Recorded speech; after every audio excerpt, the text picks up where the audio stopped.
Hello everyone, আসসালামু আলাইকুম। আশা করছি আপনারা সবাই অনেক ভালো আছেন। আলহামদুলিল্লাহ, আল্লাহর রহমতে এবং আপনাদের দোয়ায় আমরাও ভালো আছি। সকালবেলা আমার মেয়েটা চলে গিয়েছিল তার বাবার সাথে স্কুলে। তারপর 10টার দিক দিয়ে আমি গেলাম তার স্কুলে। আজকে তার স্কুলে মিটিং হবে, গার্ডিয়ানদেরকে সেখানে থাকতে বলেছে। আমার ছেলেটাকে সকালবেলা ঘুম থেকে উঠিয়ে নিয়েছিলাম আর তার জন্য সকালের নাস্তাটা তৈরি করে নিয়েছি। আজকে সকালে তাকে আমি সাবু রান্না করে দিয়েছি, সেটাই খাওয়াচ্ছিলাম। আর খাওয়ার আগে তার যে কত ঢং, খাবার দেখলেই তার ঢং শুরু হয়ে যায়। এই তো তাকে তার খাবারটা খাইয়ে নিয়ে এখন আমরা বাসা থেকে বের হয়ে পড়ছি। তাকে রেডি করে দিয়েছি, আমিও বোরখাটা পরে গেটটা লক করে চলে যাচ্ছি স্কুলে। কিছুটা আগেই যাচ্ছি, যেহেতু আমার ছেলেটা ঘুম থেকে উঠে পড়েছে। ঘরে বসে থেকে কি আর করব, সে স্কুলে গিয়ে একটু খেলা করবে আর তার তো বাইরে যেতে অনেক ভালো লাগে।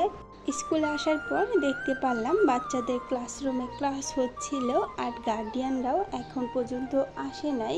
যে কয়েকজন এসেছে তারা বসেছিল।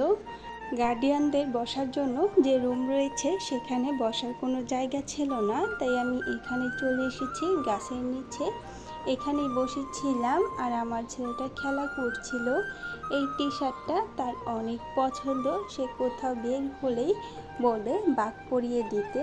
যেহেতু টি শার্টটায় একটা বাঘ রয়েছে, এটা তার অনেক ভালো লাগে। তার পছন্দের টি শার্টটা তাকে পরিয়ে দিয়েছি, সে আজকে অনেক খুশি। তারপর তাকে তার বোনের কাছে দিয়ে দিলাম, যেহেতু বাইরে মিটিং হবে আর বাইরে অনেক গরম ছিল আর রোদও উঠেছে, তাই সে তার বোনের সাথেই ক্লাসরুমে ছিল আর আমি মিটিংয়ে চলে এসেছি। এখানে হেড স্যার অনেক কিছু বলল বাচ্চাদের সম্বন্ধে, আর কিছুদিন পরেই তাদের পরীক্ষা শুরু হয়ে যাবে, সেই সম্বন্ধেও অনেক কিছু বলেছে। আগের যে হেড স্যার ছিল সে চলে গেছে, এখন তিনি নতুন হয়েছে। আর সে হওয়ার পরে স্কুলে অনেক নতুন নতুন নিয়ম করেছে, সেগুলোর কথাই বলল। এখন ক্লাস ছুটি হয়ে গেছে, এই তো আমরা বাসায় চলে যাচ্ছি। কিছুদিন ধরে আমার ছেলেটা আমার কোলে থেকে একদমই নামতে চায় না, শুধু আমার কোলেই থাকতে চায়। আজকে তার মনটা যেহেতু ভালো, সে পুরো রাস্তাটা হেঁটে হেঁটেই বাসায় যাচ্ছে। আমাকে আর তার বোনকে রেখে সে আগেই দৌড় দিয়ে বাসায় চলে যাচ্ছে।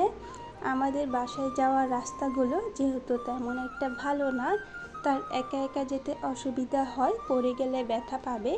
আমি তাকে একটু হেল্প করছিলাম, কিন্তু তার সেটা ভালো লাগছিল না। সে আমার হাত থেকে ছুটে দৌড় দিয়ে চলে যাচ্ছিল। আর আমার মেয়েটা রাস্তা দিয়ে হাঁটছিল আর আমাকে জিজ্ঞেস করছিল তার স্কুল থেকে টিচাররা কি বলেছে। আমি তার সাথে সেগুলোই বলছিলাম। এই তো আমরা প্রায় বাসায় চলে এসেছি। এই জায়গাটা দিয়ে বৃষ্টির সময় যেতে আমাদের অনেক কষ্ট হয়, বৃষ্টির পানি জমে যায়। বাসায় চলে গিয়েছিলাম আর তখনই শাক বিক্রি করতে এসেছে। এই শাকটা আমার ছেলে মেয়ে দুজনেই মাশাআল্লাহ অনেক পছন্দ করে। আমি রান্না করার সাথে সাথেই প্রায় শাকটা তারা অর্ধেক খেয়ে ফেলে। শাক নিয়ে ঘরে চলে এসেছি। আসার পর আমি এখানে আমার জন্য স্যালাইন গুলিয়ে নিচ্ছিলাম।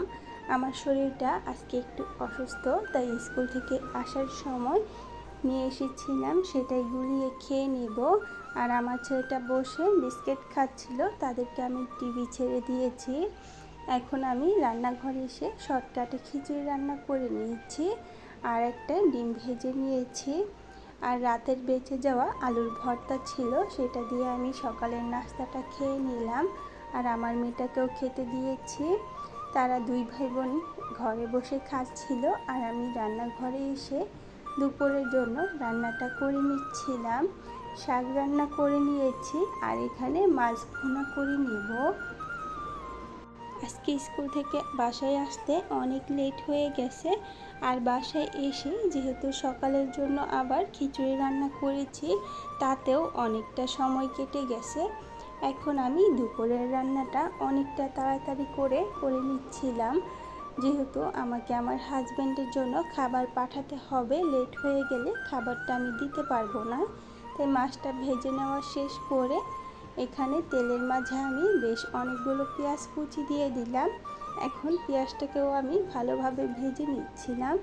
পেঁয়াজে সামান্য একটু লবণ দিয়ে দিলাম। পেঁয়াজ ভাজার সময় লবণটা দিলে পেঁয়াজটা অনেক তাড়াতাড়ি নরম হয়ে যায়।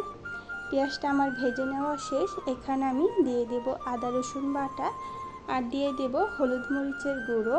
রান্না করার ফাঁকে ফাঁকে আমার ঘরে চলে যেতে হয়, যেহেতু তারা দুই ভাই বোন ঘরে রয়েছে।